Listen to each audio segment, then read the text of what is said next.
An bɛ foli ni waleɲuman dɔ lase aw ma aw minnu bɛ yen ni a deli bɛ nin jɛmukan in na sa jɛmukan min bɛ wele ko interview de la semaine interview de la semaine na dɔgɔkun sigi dɔgɔkun baro ka se maaw ma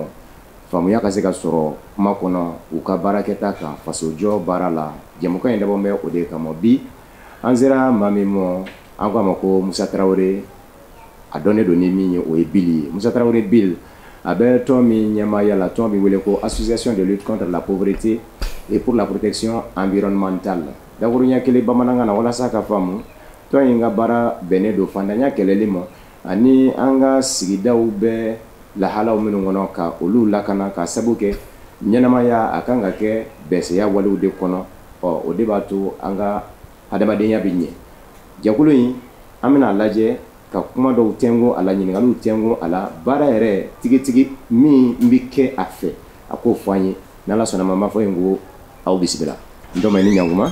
ni ɲankuma Tarawele ye an bisimila a diyara n ye ni foli min bolo ka lase Sherifla TV lajɛbagaw ma bɛ se k'o lase ok n tɔma n ka foli b'i ye kosɛbɛ n ka foli bɛ technicien ye caméraman n ka foli bɛ Sherifi yɛrɛ Aidara yɛrɛ n ka foli bɛ n bangebaaw ye n ka foli bɛ n sigidala mɔgɔw ye n ka foli bɛ malien cɛ ani muso Mali kɔnɔ ani Mali kɔ kan silamɛya foli la ayiwa n dɔma o diyara n ye association de lutte contre la pauvreté et la protection environnementale e ye a tɔn ɲɛmɔgɔ ye a sigikun ye mun ye laɲini jumɛnw de bɛ a la baarakɛtaw ye jumɛnw ni jumɛnw ye ok ne komi y'a fɔ cogo min na ka fantanya kɛlɛ ka sigida la ka na an ka jɛkulu min b'an bolo jɛkulu in b'an bolo a créera officiellement nin y'a presque a bɛ sa san 3 bɔ sisan mais officieusement an bɛ nin baara in na ça fait nin y'a san 11 et munna nin hakilinata bɔra an na Ala y'an sigiyɔrɔ bɛn Bamakɔ kɔnɔ Bamakɔ quartier kɔnɔ quartier minnu considéré no quartier jama ka ca yɔrɔ minnu na ni jama ka ca yɔrɔ minnu na bon Ala y'a kɛ 95 wagati ninnu na an bénéficiera lotissement dɔw la mais lotissement ninnu ma k'a kɛcogo la donc a nana ni degun caman ye parce que fɛn o fɛn kan ka kɛ ni yɔrɔ lotira sigida kan ka lakana cogo minnu na n'o ye espace public ye espace vert ye carreau ka se ka labɔ ka ɲɛ kosɛbɛ o ma k'a sira kan ten donc ça fait que a degun fanga bonyana an kan donc degun in fanga bonyana an kan an yɛrɛ jɛra k'an sigi k'an miiri k'a lajɛ an bɛ se ka na ni mun ye pour que ka se ka lafiya don an yɛrɛ dala fɔlɔ en attendant état ka se ka s'an ma ka se ka baara kɛ o de la ne n jɛɲɔgɔnw farala ka hakilinataw kɛ ɲɔgɔn ka sɔrɔ ka association sigi awɔ ayiwa an b'a faamu k'a fɔ bi an bɛ Bangoni na i y'a fɔ cogo min na Bangoni ye kinba ye jama ma kin fɛnɛ don e yɛrɛ fɛnɛ sigilen ka ye Bangoni fɛnɛ na o b'a jira k'a fɔ hakilina dɔw de b'i la n'o tɛ maa bɛ maa la o b'a kanu ka t'i dɛn fan wɛrɛ fɛ k'a lajɛ ka bɔ maaw cɛla nka an y'a sɔrɔ i bɛɛ maaw cɛla o b'a jira k'a fɔ hakilina bɛ i la ka se ka i ka hakilina caman dankɛnɛmaya nka an yɛrɛw ka jamana a bɛ fanda ɲamanaw na e ka tɔn sigikun ye ka fandanya kɛlɛw fɛnɛ kɛlɛ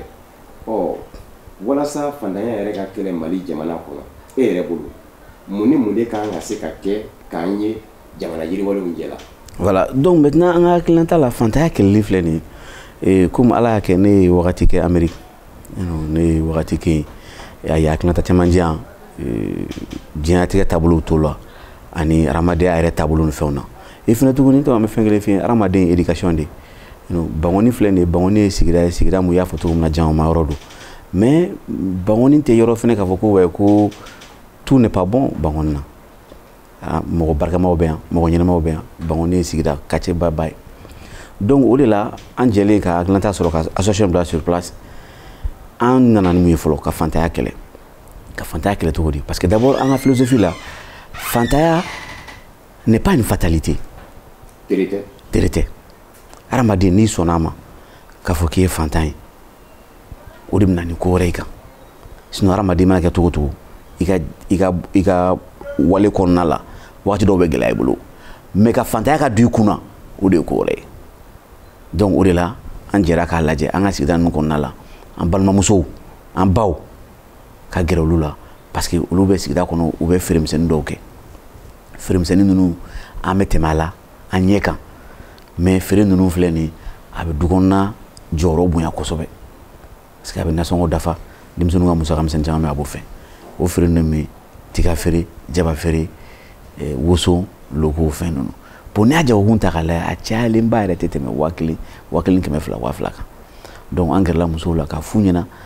a ka d'anw ye n'anw bɛ dɛmɛ o dɛmɛ kɛ n'an bɛ baara o baara kɛ que ça soit collectif jɛka parce que développement yɛrɛ individuel nafa foyi t'a la harmonie foyi t'a la mɔgɔ kelen sɔrɔ tɛ sɔrɔ bɛɛ ka sɔrɔ de sɔrɔ donc o la an b'a f'u ɲɛna n'u farala ɲɔgɔn kan an bɛ 40,000 ta ka d'u ma u dɔgɔyalen ka kɛ mɔgɔ 15 ye ka yɛlɛ fo mɔgɔ 100 kɔ la o la o 50,000 mana d'u ma tɔnba b'o tila mɔgɔ 15 fɔlɔ ni ɲɔgɔn cɛ olu bɛ 7,000 sɔrɔ mɔgɔ min mana bénéficier 7,000 la dɔgɔkun o dɔgɔkun olu bɛ 200,000 di o ye 7,000 wɛrɛ tuguni o la o bɛ di mɔgɔ kelen dɔ ma fo ka taa fɛnw fori o ye an ka fantanya kɛlɛcogo dɔ ye fantanya kɛlɛcogo fana la tuguni an bɛ éducation matarafa kosɛbɛ surtout l'éducation de base i mana kɛ cogo o cogo e ne bɛ kuma la an ye fɛn dɔ de kalan pour que an ka se ka sigi ka kuma ta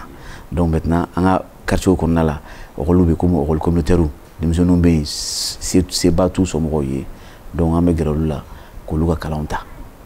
et fana tuguni ɔkɔlita o ɔkɔlita fana tuguni an bɛ kalankɛminɛnw di ɔkɔliso communautaire ma livre kana fɛn o fɛn denmisɛnnin mago bɛ se ka kɛ mun na pour que ka se ka kalan diya a bolo kalan nɔgɔya a bolo an b'o d'olu ma donc o fana fantanya kɛlɛ la tuguni an bɛ santé matarafa parce que hadamaden pour que tu sois productif i ka kɛnɛya de donc n'i ka kɛnɛ a ka ca ala fɛ i bɛ se ka ko dɔw k'i yɛrɛ o la olu la an bɛ CSCOM an bɛ gɛrɛ olu la an bɛ kit sanitaire d'olu ma et fana tuguni an ka sigida ninnu kɔnɔna la tuguni sages-femmes dɔw bɛ yen n'u taara retraite la an bɛ gɛrɛ olu fana la tuguni ka matériel d'u ma parce que an balimamuso dɔw bɛ yen muso ka hakɛ to ni fɛn u ka musoya walew ser'u ma dɔw tɛ se ka se hôpital la donc dɔw bɛ intervenir so la donc pour que baara ka se ka nɔgɔya u bolo an b'o kɛ fantanya kɛlɛli la donc o de ye fantanya bolo yɛrɛ an bolo bon an ka jamana kɔnɔ ni jamana in taabolo ta k'a lajɛ Mali est considéré diɲɛ kɔnɔ comme fantan jamana don mais o t'a yɛrɛ k'a fɔ ko wa i ka ɲi fantan ye dɛ parce que bɛɛ n'i ka philosophie don fantanya ko la Mali la yan ne bɛ se k'a fɔ du ka fa bɛ yan Mali la yan an n'an ka dumuni kɛ o bɛ yan bon hadamaden n'i sera ka ku i yɛrɛ la k'a dɔn k'a fɔ ko wa i ka sɔrɔ ye nin ye k'i ka sɔrɔ baara kɛ i ka sɔrɔ kɔnɔna la a ka ca ala fɛ i bɛ lafiya sɔrɔ awɔ ayiwa fantanya jate min bɔlen don o ye diɲɛ selikɛnɛ ni setigi jamanabaw ni a tɔnbaw ka jate k'a fɔ an ye fantan jamanaw ɔ ni o fɔlen don olu fɛ jamana min i n'a fɔ Mali yala sɔrɔw minnu bɛ yan hali ni sɔrɔ tɛ bɛrɛ ye nka mini min bɛ yan misaliyala nafasɔrɔ siraw minnu bɛ i n'a fɔ sanu ani o ɲɔgɔnna wɛrɛw yala olu labaara cogo ɲuman o tɛ se ka kɛ sababu ye ka fantanya kɛlɛ wa wali kelen olu tɛ ka tila u tilacogo de la sɔrɔ siraw ni ɲɔgɔn cɛ n'o de bɛ ka fantanya in juguya wa n b'a fɛ ka min fɔ nafolo labaara cogo juguya wali kelen mara cɛ kɛcogo juguya n'u kama ko mal gouvernance wali kelen mauvaise gouvernance o de tɛ ka na ni fantanya in yɛrɛ tɔ juguyali ye awɔ parce que i b'a dɔn k'a fɔ ko mun yɛrɛ bɛ sɛgɛn juguya jamana kɔnɔ n tɔma ala mana jɔn o jɔn dan a ye ni dayirimɛ da ɲɔgɔn fɛ setigiya bana kɛnɛya o bɛ ala de bolo mais n ka se n yɛrɛ kɔrɔ n dayirimɛ n k'o dun o b'i ka cɛya la dɛ an ka jamana ninnu n'i y'a ta k'a lajɛ mauvaise gouvernance de fanga ka bon l'injustice donc n'o kɛra sanu tɛ dɛ pétrole tɛ dɛ hali jama n'a b'i bolo n'a ma tila tilacogo la sɛgɛn bɛ na donc o de b'a kɛ an ka mɔgɔ minnu b'an mara taabolo kɛcogo fɛ ni ko ma bɔ a sira fɛ a tɛ tila a siracogo fɛ donc ne kɔni an ka sɛgɛn kunbakun yɛrɛ kɛ mun ye o ye mara taabolo kɛcogo man ɲɛ tubabu b'a fɔ ma ko mauvaise gouvernance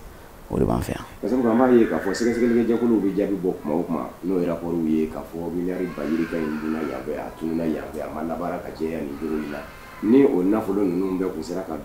don siraw fɛ a ka ca la sɛgɛnba min bɛ an ka jamana kɔnɔ o tun bɛ sɔn ka nɔgɔya i sɔn b'o ma. non n sɔnn'o ma kosɛbɛ kosɛbɛ parce que nafolo min bɛ don yan n'a bɛ baara cogo la an ka laɲini caman a bɛ sabati mais ni bamananw ko ten ni mɔgɔ fila kɛlɛla mugan tilali la 15 ko bɛ dɔ kɔnɔ sinon kɔni bɛɛ bɛ tan sɔrɔ a ko la awɔ. mais mun de bɛ na ni nin fɛnɛ ye yala an yɛrɛw de lamɔcogo ɲuman min tun bɛ an fɛ yan ni o tilan bɛ an na bi o de nɔ don wa wali kelen bɛnkan fanga min fɛnɛ nana bi n'o de na bɛ kɛ anarchie ye n'o ye yɛrɛ sago kɛ o de bɛ ka na ni mauvaise gouvernance mun de kelen bɛ na mɛ ni a ye wali kelen walasa ka furakɛ mun de bɛ se ka kɛ pour que an ka semana ka bɔ nin sɛgɛn ne kɔni bolo kɔni an sera Mali sera wagati la maliyɛnw kan k'u sigi k'u miiri k'a lajɛ depuis wagati min na problème commencera ka don Mali la mun ye problème don ni problème donna n'i ye problème kɔni posé kɔni solution kɔni bɛ sɔrɔ a la démocratie daminɛ kuma ni sisan cɛ sa a bɛ taa san 30 ɲɔgɔnna na mɔgɔ caman m'a faamu bɛɛ fanga de don bon bɛɛ fanga kɔrɔ de k'a fɔ ko jama kan ka nafa de sɔrɔ bɛɛ fanga kɔnɔna la mais an ta au contraire de i b'a sɔrɔ an ka sigida la yɔrɔ minnu bɛ yen i n'a fɔ an yɛrɛ ka quartier kɔnɔna bɛ cogo min na jama b'an bolo mais le quartier est desservi par rapport à ce que état bɛ baara kɛ cogo min na quartier est très desservi parce que an kan ka bénéficier fɛn fɛn la an t'a si sɔrɔ jama min b'a kɔnɔ jama min b'a kɔnɔ an ka fɛn min sɔrɔ a t'o sɔrɔ donc alors que a ma taa taabolo fɛ donc maintenant il faut que an ka marabagaw k'u sigi k'u miiri k'o yɔrɔ ninnu lajɛ wa k'u taw taabolo fɛ donc démocratie ye hɛrɛ de ye démocratie ye fanga ye k'a yira k'a fɔ ko a tilalen don cogo min na a tilalen don hadamaden ka lafiya yɛrɛ de kama awɔ ayiwa sisan an bɛ sigi ka na n'an ye dɔ fɔ fantanya la an bɛ dɔ fɔ sigida lakanani ko la komi o yɛrɛ fɛnɛ bɛ a ka baarakɛtaw kɔnɔ association de lutte contre la pauvreté et pour la protection environnementale n'a fɔra environnement o bɛ sigida ko fɔ sigida jɛya a bɛsɛyaw ni a walew ka se ka sigi yɛrɛ diya sigidadenw bolo Mali faaba ka fara duguba wɛrɛw kan an b'a ye k'a fɔ saniya ko degunba bɛ yen jango samiya min n'an b'o ɲɛkɔrɔ n'o daminɛna ka ban kuma bi caya n'i taara sigida ɲɛmaaw fɛ yen n'o ye maires ye olu b'a fɔ ko ko district ka baara don n'i taara district fɛ yen u b'a fɔ ko mairie ka baara don wali kelen voirie ka baara don nka e yɛrɛ bolo mun de kan ka se ka kɛ ka lakana sabati an ka sigida ninnu na association de lutte contre la pauvreté et pour la protection environnementale ka ye cogo la an ka ye cogo la i b'a dɔn k'a fɔ pour que ça lakana sabati d'abord fɔlɔ a base bɛɛ ye gouvernance ko maracogo kɛcogo fɔlɔ parce que n'an ka sigida ninnu ta k'a lajɛ an fana ka ɲɛmɔgɔ ye autorité locale de n'o ye mairie ye mairie kan ka jɔ jɔyɔrɔ min na o t'u jɔ a jɔyɔrɔ o jɔ o jɔyɔrɔ la moi je sais pas mun na parce que jamana kɔnɔ état b'a ka baara kɛ mairie b'a ka baara kɛ population fana jɔyɔrɔba b'a la an ka environnement na anw bɛ baara minnu kɛ environnement kɔnɔna la anw n y'a fɔ ye cogo min na quand lotissement kɛla an ka yɔrɔ la an ka yɔrɔ degun ka bon kosɛbɛ wuluwuluw bɛ kɛnɛma carreaux ka dɔgɔ carreaux kɔnɔ ji tɛmɛsira tɛ carreaux kɔnɔnaw la donc hadamaden dun mago bɛ bɛɛ la i tɛ se k'a fɔ mɔgɔ ma kana ji utiliser ji de y'an ka fɛn bɛɛ ye donc ni samiya surunyana sisan minnu ka carré kɔnɔnaw tiɲɛnen don carré ninnu na an bɛ mun kɛ an bɛ jɛ ka fara ɲɔgɔn kan k'a lajɛ ka gɛrɛ mɔgɔw la k'a lajɛ problème minnu b'u da la n'u y'a ɲɛfɔ an ɲɛna dɔw ta ye carré falen don parce que ni mɔgɔw bɛ sow jɔ u bɛ sow bɔ k'a bɔgɔ ton ka bɔ carré kɔnɔna la carré tɛ gratter ji ta sira tɛ yen tɛmɛsiraw b'a la donc maintenant san mana na bolifɛn mana boli a kan a bɛ kɛ dingɛ ye donc carré ninnu bɛ tiɲɛ donc an bɛ mun kɛ carré minnu b'an ka carréw quartiers tugu ɲɔgɔn na nous on appelle ça aux États-Unis les tronçons on va faire ko crosstown c'est des carrés qui relient les différents quartiers donc maintenant an bɛ don olu kɔnɔ an b'a essayer ka gratter mais wagati ko don parce que association fana n'a dan de don sinon normalement mana carré dilan cogo o cogo n'i ma jibɔ sira bila la a bɛ tila ka tiɲɛ tuguni donc n'an y'a gratter o la an bɛ sira nɔgɔya dɔw bɛ yen an b'u gratter dɔw bɛ yen an bɛ bɛlɛ ni fɛnw bɔ o kɔnɔ dɔw bɛ yen an bɛ fara bɔ o kɔnɔ ça dépend yɔrɔ bɛɛ n'a ka réalité don o y'o ye et fana tuguni an ka sigida ninnu kɔnɔ n'i y'a lajɛ Bangoni bénéficier len don ni kɔba 2 ye Bangoni hippodrome kɔ bɛ yen Bangoni Korofina kɔ bɛ yen bon Bangoni problème ba yɛrɛ ye sanji mana bin dɔrɔn ça c'est l'inondation ji ka tiɲɛni donc ji bɛ tiɲɛni kɛ cogo la an fɛ yen a bɛna kɔ ninnu fɛ kɔ ninnu girinna ka ban kɔ ninnu bɛ tɛmɛ pont minnu fɛ pont ninnu girinna donc ni ji nana a bɛ don so kɔnɔna de la ji kɔni a bɛ sira kɔni ɲinɛ yɛrɛ a bɛ sira ɲinɛ yɛrɛ donc o côté fanba ye fan 2 ye fɔlɔ o bɛ bɔ an yɛrɛ la parce que an kɛlen bɛ kɔ ninnu kɛ ɲaman bɔnyɔrɔ ye i taara kɔ ninnu lajɛ i bɛ ɲamanw hadamaden bɛ fɛn minnu utiliser olu ɲamanw de bɛ kɛ kɔ ninnu kɔnɔna la o kelen et filanan fana tuguni min n'i y'a san depuis Mali créera fo sisan ni presque an bɛ taga fo san 60 ɲɔgɔnna na kɔ ninnu ma aménager donc an bɛ mun kɛ degun b'an kan fɔlɔ donc se minnu b'an ye an bɛ wuli ka kɔ ninnu bɔ an bɛ pont kɔrɔla ninnu fana bɔ pour que ji ka se ka tɛmɛ mɔgɔw ka lafiya sɔrɔ a la an b'o kɛ et fana tuguni caniveau minnu senna an ka goudron ninnu kan ji tɛmɛsira ninnu caniveau ninnu ma lase a ma fɛrɛ parce que a kɛra wagati minnu na o n'a ye wagati réalité don mais sisan dugu bonyana jama cayara f'a ka fɛrɛ de o caniveau ninnu bɛ girin donc an bɛ mun kɛ yanni samiyaji ka se an bɛ caniveau ninnu bɔ samiyaji kɔnɔna la an bɛ caniveau ninnu bɔ n'a banna fana an bɛ caniveau ninnu bɔ mais ni caniveau ninnu bɔ souvent dengun man kan kosɛbɛ o dengun ye caniveau ninnu fɛn cɛli wale awɔ ka cɛ ka taa n'a ye ka cɛ ka taa n'a ye parce que n'a fɔra k'a fɔ ko wayi k'i ka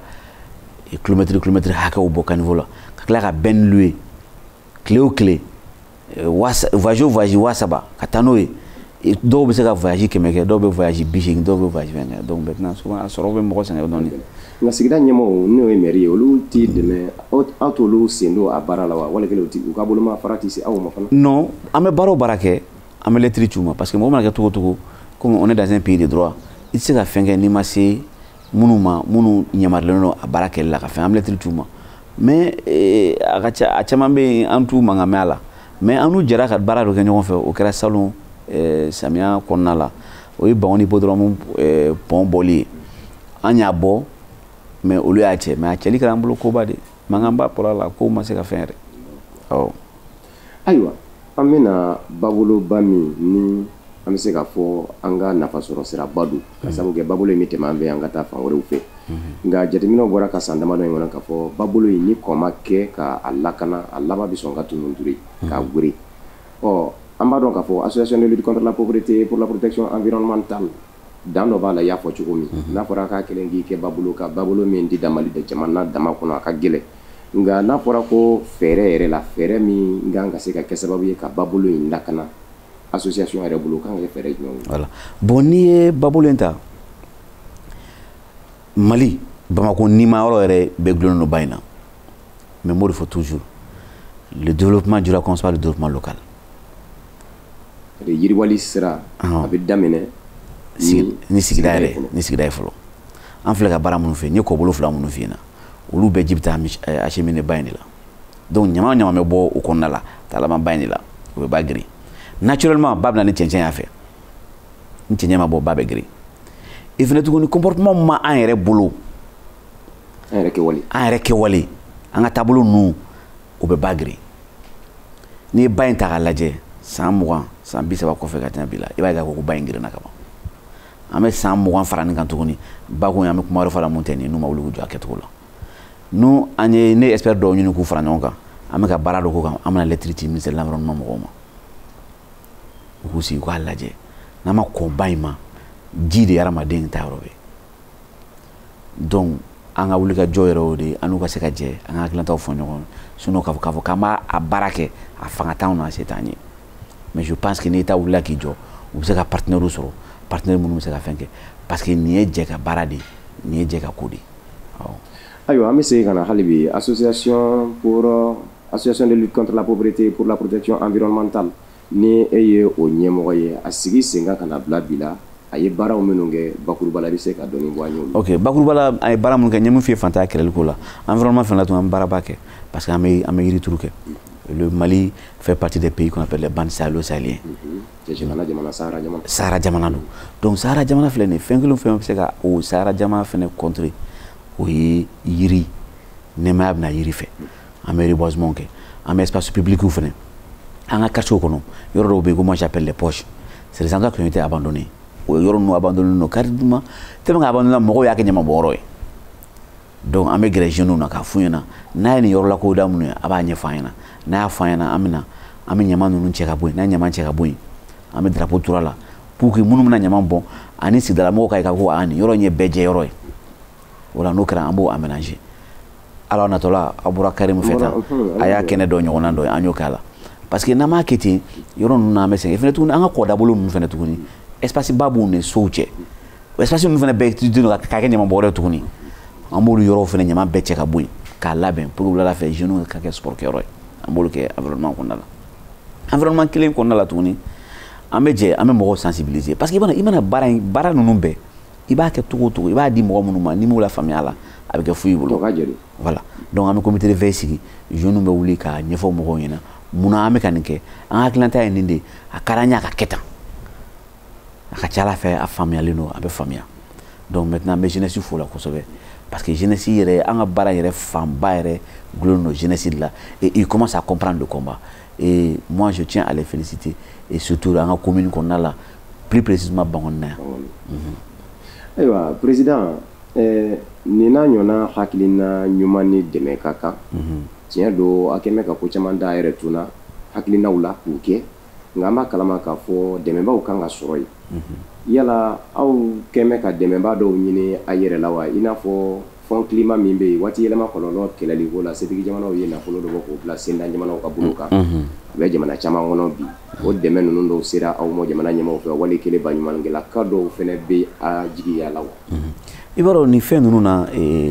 n'i ko ko mɔgɔw ma ko a ye n'an ka wara faga f'i ka kunkolo minɛ an ye association in créé nin hakilina t'a la baara in yɛrɛ fanba yɛrɛ ye anw yɛrɛ de ye parce que an ka laɲini ye mun ye an y'a faamu n'an m'a kɛ mɔgɔ wɛrɛ tɛna k'an place la o ye fɔlɔ ye parce que association kɔnɔ denw de bɛ association yɛrɛ nimaya mais hadamaden mana kɛ cogo o cogo jɛɲɔgɔn ɲuman b'i la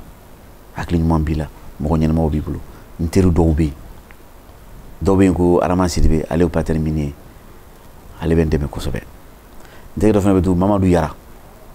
ale bɛ station ni fɛnw kɛ u b'a fɔ ma ko Yara Oil ale fana bɛ n dɛmɛ kosɛbɛ sinon k'a fɔ ko organisme international bɛ yen ou bien k'a fɔ ko projet bɛ yen ou bien ko ONG bɛ yen ka fɛn minnu m'an dɛmɛ ou bien ko état b'an dɛmɛ ayi an bɛ nin ko in na nin y'a san 11 de ye awɔ a baara fangaba a bɛɛ ye anw yɛrɛ de ye que ça soit physique matériel a bɛɛ ye anw yɛrɛ de ye a financement n'a fɛn ninnu na a bɛɛ ye anw yɛrɛ de ye awɔ ayiwa an b'a dɔn k'a fɔ Bangoni bɛ sigida Gale kɔnɔ association in fana bɛ Bangoni na Bangoni bɛ sigida Gale min na kin wɛrɛw minnu bɛ yen hakilina bɛ aw la ka se o sigida ninnu fana na ni nin hakilina ɲuman ye wa association de lutte contre la pauvreté et la protection environnementale ka nin hakilina ɲuman ye min bɛ se ka to a bɛ se ka don ba la o yɔrɔw fana ala barika la an bɛ Mali fan bɛɛ alhamdulillah an bɔra Bangoni kɔnɔ an mɛnna mais hadamaden mana kɛ cogo o cogo fo base ka k'i la parce que Bangoni an ye yankaw de ye an ye yankadenw de ye k'o daminɛla yan mais an bɛ Bamakɔ commune bɛɛ kɔnɔ de commune 1 fo commune 6 Mali kɔnɔ fana tuguni an bɔra an taara Kita an taara Ɲɔnɔ an taara Ɲoro an taara Jabali an taara Sikaso an taara Kucala ani Segu ni sunkalo yɛrɛ tɛmɛna ala barika la an kan ka don san kɔnɔna la parce que bibi in na aw yɛrɛ ka wuli ka jɔ n'o ye télé ni fɛn ani réseaux sociaux ye fɛn caman nɔgɔya mɔgɔw bolo an ka baara in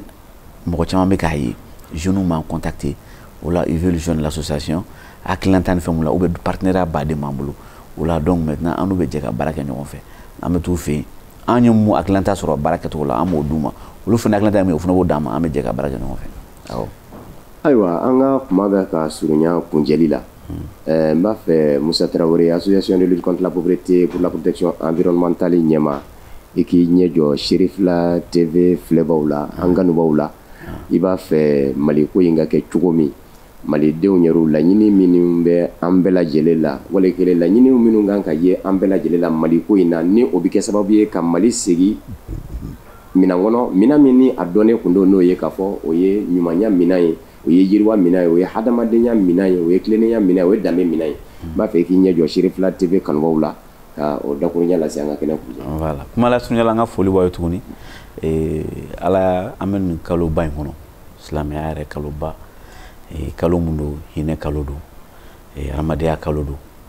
ne bɛ n adressé kosɛbɛ maliyɛnw na mun na n bɛ mun fɔ n b'a fɔ tout le temps que le Mali sera à l'image des Maliens Mali bɛ kɛ jamana ye jamana min n'a b'i yɛrɛ ye a denw ka taabolo la ni jamanadenw kɛra min ye Mali in bɛ k'o de ye et ce que les Maliens veulent c'est ce que le Mali sera jamanadenw mana kanu Mali ka kɛ min ye a bɛ k'o de ye a bɛ k'o de ye mɔgɔw bɛ tubabuw jalaki kosɛbɛ tubabuw ka intérêt de ɲini an fana kan ka intérêt ɲini ala ye se mun d'u ma u bɛ baara k'o de kan ala ye se mun d'an ma an fana ka baara k'o kan n'an y'an mago dɔn a ka ca ala fɛ an b'an sago sɔrɔ maliyɛnw k'o yɔrɔ faamu an ka jalakiba ninnu to yen an ka wuli an ka baara kɛ an ka ɲɔgɔn minɛ sɛbɛ gɛlɛya b'a kɔnɔ fɛn o fɛn ni barika b'a la gɛlɛya b'a kɔnɔ mais Mali ye duguba ye Mali ye duguba kɔrɔ de ye n'i y'a lajɛ depuis 2012 kana fo sisan na Mali sɛgɛnna dɛ mais Mali ma tunu Mali tɛ tunu fɛnɛ donc Mali an ta de do dɛ an nana ka sɔrɔ a bɛ yen an bɛ taa ka sɔrɔ a tɛ yen ka sɔrɔ a bɛ yen